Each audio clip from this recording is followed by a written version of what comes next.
자기 백성의 죄를 속죄하기 위하여 주 예수님께서는 천국에 있는 거룩한 곳에 홀로 들어가야 하며 피를 가지고 들어가야 하며 긍휼의 자리 위에 그 피를 뿌려야만 한다.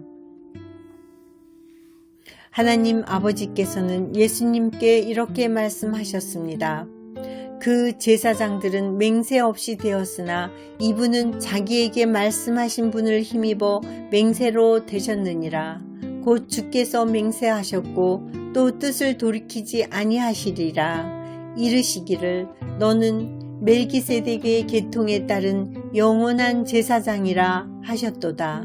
히브리서 7장 21절. 바울은 이렇게 말합니다.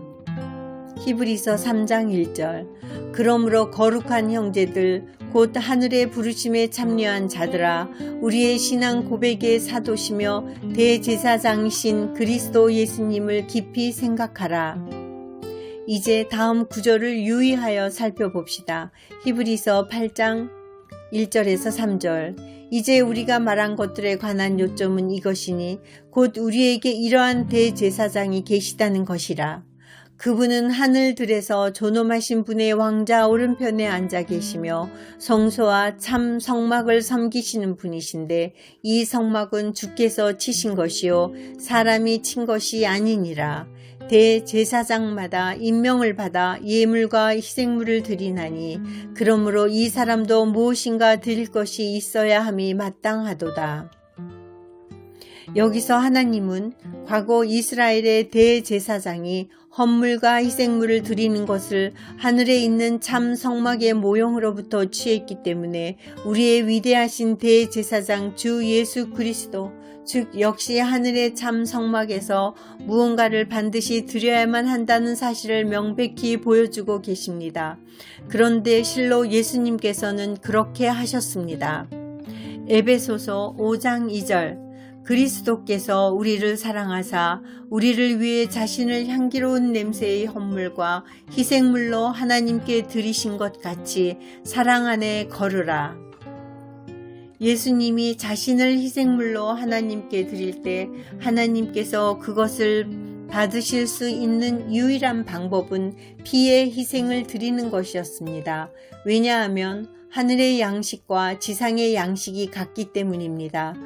바로 이런 이유로 하나님께서는 대제사장이 피 없이는 지성소에 들어갈 수 없다고 말씀하셨습니다.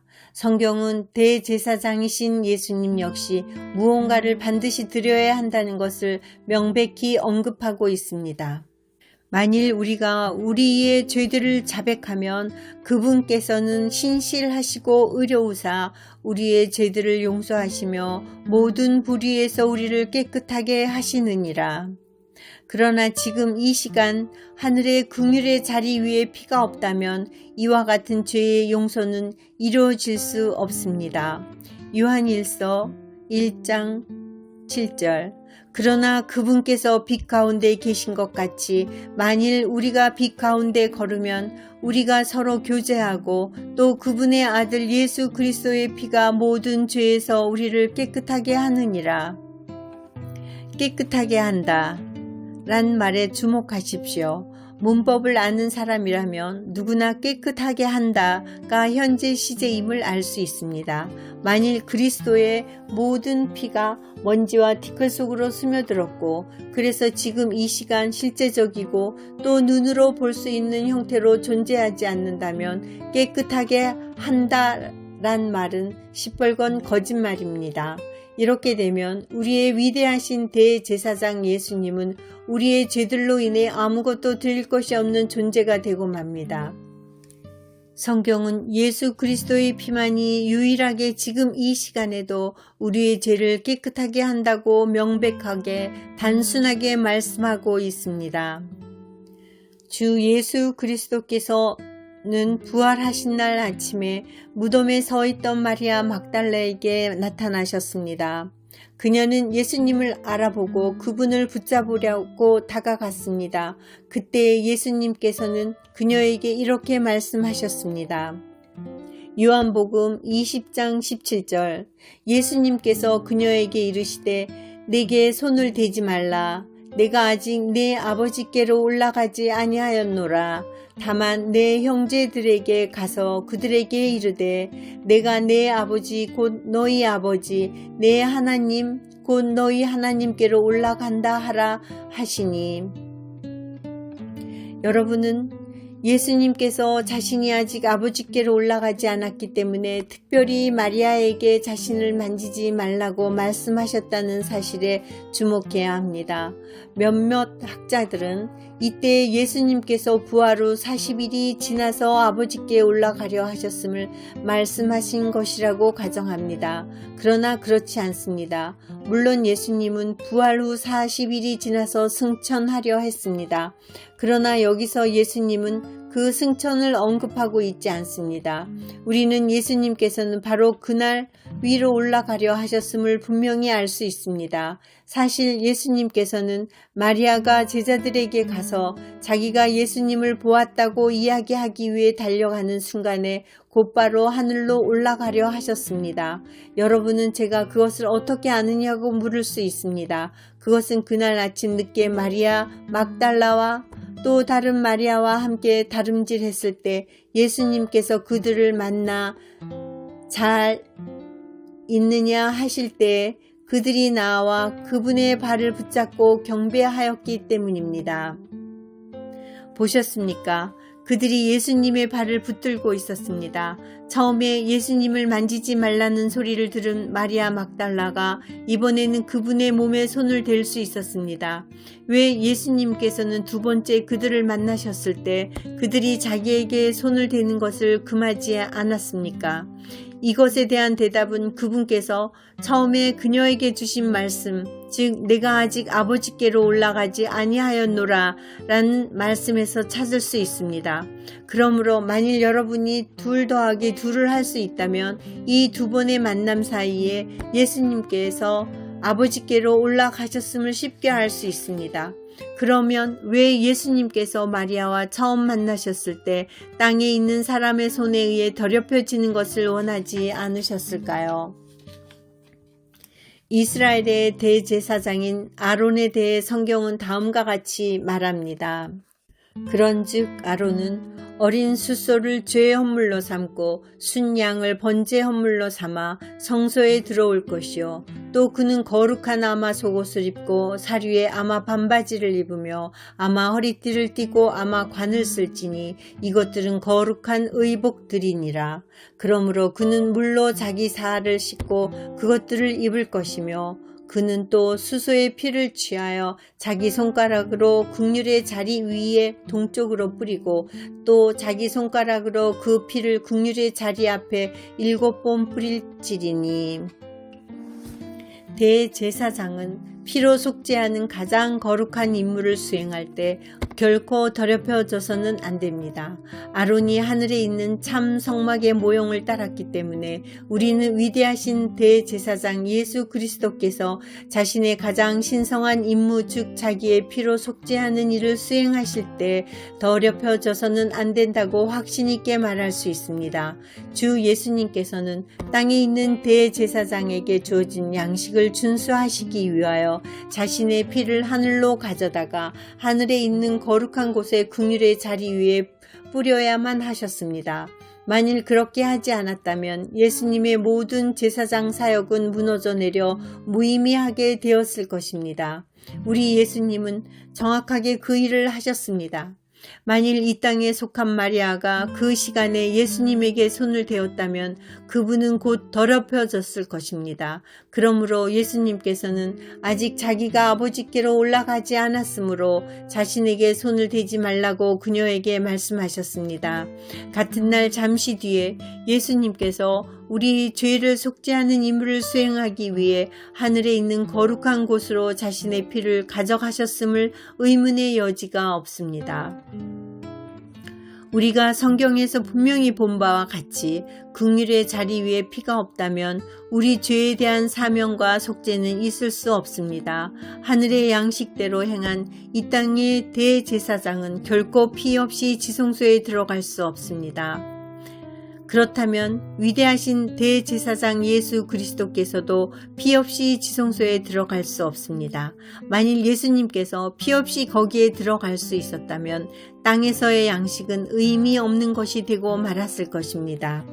어린 양의 피가 하늘에 있는 긍휼의 자리 위에 뿌려져야만 했으므로 딘 목사의 신학은 성경 전체를 무시하는 것입니다.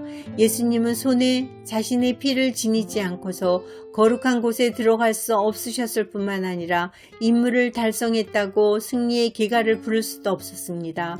긍휼의 자리 위에 뿌릴 자신의 피를 가지고 가지 않았다면 예수님의 임무는 실패였을 것입니다.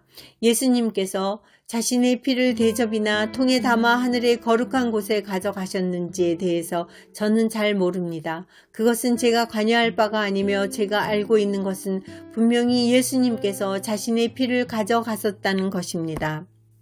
1927년 서부 아프리카에서는 황열병을 앓았던 아시비라는 이름의 원주민에게서 피를 채취했습니다. 그 피로부터 백신이 만들어졌습니다. 1927년 이후로 록펠러 재단과 미국 정부와 또한 다른 기관이 제조한 황열병 백신은 모두 오래전에 죽은 아시비에게서 얻은 바이러스의 고유한 유전질에서 나왔습니다. 한 실험실에서 다른 실험실로 옮겨가며 이루어진 반복적인 피 배양과 수많은 증식을 통해 오늘날까지 전해 내려온 아시비의 피는 많은 나라의 수많은 사람들에게 황열병 면역을 제공해 왔습니다. 창의적인 과학의 진보를 통해 서부 아프리카의 한 사람의 피가 전 인류에게 지난 60년 이상 좋은 일을 하고 있습니다. 황열병 백신을 사용하고 있는 의사들은 인류가 존재하고 그 백신이 쓰이는 한 아시비의 피에서 획득한 바이러스의 유전질은 사라지지 않을 것이라고 말합니다. 만일 과학자들이 아시비의 피를 무한히 보존할 수 있다면 우주의 전능하신 창조주께서 긍휼의 자리 위에 있는 어린 양의 피를 영원히 보존할 수 있음을 믿는 것은 그리 어려운 일이 아닙니다. 만일 예수님께서 자신의 피를 땅에서 하늘로 옮기셨다면 어떻게 그것을 먼지와 티끌에서 끌어낼 수 있었을까요? 이건 역시 하나님의 능력을 제한하는 것입니다. 저는 예수님께서 어떻게 그 일을 하셨는지 모릅니다. 다만 제가 아는 것은 예수님께서 그 일을 하셨다는 것입니다. 또한 저는 어떻게 그 피가 위대하신 대제사장의 손에 의해 저의 죄에 적용되었는지 설명할 수도 없습니다. 그러한 작업은 무한하신 하나님의 놀라운 구원의 은혜와 권능 안에 잠겨 있습니다. 저는 그것을 이해하려고 시도하지 않습니다. 저는 단지 믿음으로 그 진리를 붙들었고 그 결과 예수님의 피로 말미암아 저희 죄가 정결케 되었으며 저는 용서를 받았습니다. 피 흘림이 없으면 죄들의 사면이 없습니다. 성경이 그리스도의 피가 지금 실제적이며 눈에 보이는 형태로 존재한다는 것을 암시하지 않는다는 것에 저도 동감합니다. 그것은 사실입니다. 자, 히브리서 12장을 잘 살펴봅시다. 히브리서 12장 22절 24절 그러나 너희는 시온산과 살아계신 하나님의 도시 곧 하늘에 있는 예루살렘과 무수한 천사들의 무리와 총회와 하늘에 기록된 처음 난 자들의 교회와 모든 것의 심판자 되시는 하나님과 완전하게 된 의인들의 영들과 새 언약의 중재자이신 예수님과 아벨의 피보다 더 나은 것들을 말하는 피 곧 뿌리는 피에 이르렀느니라. 이제 연속적인 질문을 제기한 후 곧이어 이 성경 구절로부터 답을 제공하겠습니다. 시온산은 어디에 있습니까? 하늘에 있습니다.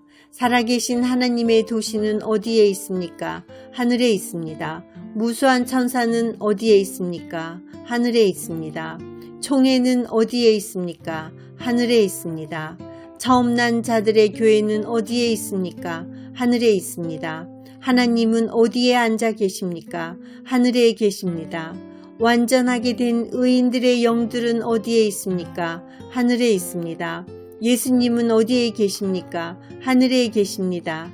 자, 이제 다음 질문을 잘 들으시기 바랍니다. 뿌리는 피는 어디에 있습니까? 하늘에 있습니다. 여러분은 이 구절에서 주 예수님과 그분의 피가 정확하게 한자리에 있음을 주목하게 될 것입니다. 피 흘림이 없은즉 죄들의 사면이 없습니다. 여기서 그 피는 뿌리는 피라고 불립니다. 왜냐하면 하늘에서 땅에 주어진 양식은 땅의 대제사장이 긍휼의 자리 위에 피를 뿌리라고 말하기 때문입니다. 딤과 그의 동지들의 이론에도 불구하고 그 피는 뿌려져야만 했습니다. 그리스도인 여러분은 그 피가 뿌려졌음으로 인해 대단히 기뻐해야 합니다. 만일 어린 양의 그 피가 하늘에 있는 긍휼의 자리 위에 있지 않다면 여러분은 하나님의 진노의 대상이 되었을 것입니다. 이제 아벨의 피보다 더 나은 것들을 말하는 피, 곧 뿌리는 피니라 라는 문구를 주목하십시오. 여러분은 피가 소리를 낸다는 것을 아십니까? 위의 구절에서 피가 말한다는 것을 살펴보십시오. 피는 말할 수 있습니다. 바울이 여기서 아벨의 피보다 더 나은 것들을 말하는 피, 곧 뿌리는 피니라 라고 말했음을 정확하게 주목하십시오. 그에 의하면 아벨의 피는 말할 수 있었으며 실제로 그 피는 말을 했습니다. 창세기에서 그 이야기를 찾아봅시다. 가인이 자기 동생 아벨과 이야기를 하니라. 그 뒤에 그들이 들에 있을 때에 가인이 자기 동생 아벨을 치려고 일어나 그를 죽이니라. 주께서 가인에게 이르시되 내 동생 아벨이 어디 있느냐 하시니 그가 이르되 내가 알지 못하나이다. 내가 내 동생을 지키는 자이니까 하매 그분께서 이르시되 내가 무엇을 하였느냐. 내 동생의 핏소리가 땅에서부터 내게 부르짖느니라. 창세기 4장 8절에서 10절. 아벨의 핏소리가 복수와 심판을 호소하고 있었음을 상상해 보는 것은 그리 어렵지 않습니다. 만일 여러분이 이 이야기의 나머지를 읽는다면 하느님께서 땅에서 나는 아벨의 피의 호소로 인해 가인에게 저주를 내리셨음을 알게 될 것입니다. 그 피가 원수를 갚았으며 공의가 이루어졌습니다. 그런데 사도 바울은 주 예수 그리스도의 피, 즉 천국의 긍휼의 자리 위에 뿌려진 피 역시 소리를 갖고 말할 수 있음을 우리에게 알려줍니다. 그는 그리스도의 피가 아벨의 피보다 더 나은 것들을 말한다고 이야기합니다. 아벨의 피는 복수와 공의를 요구했습니다. 그런데 예수님의 피는 긍휼과 사랑을 요구합니다.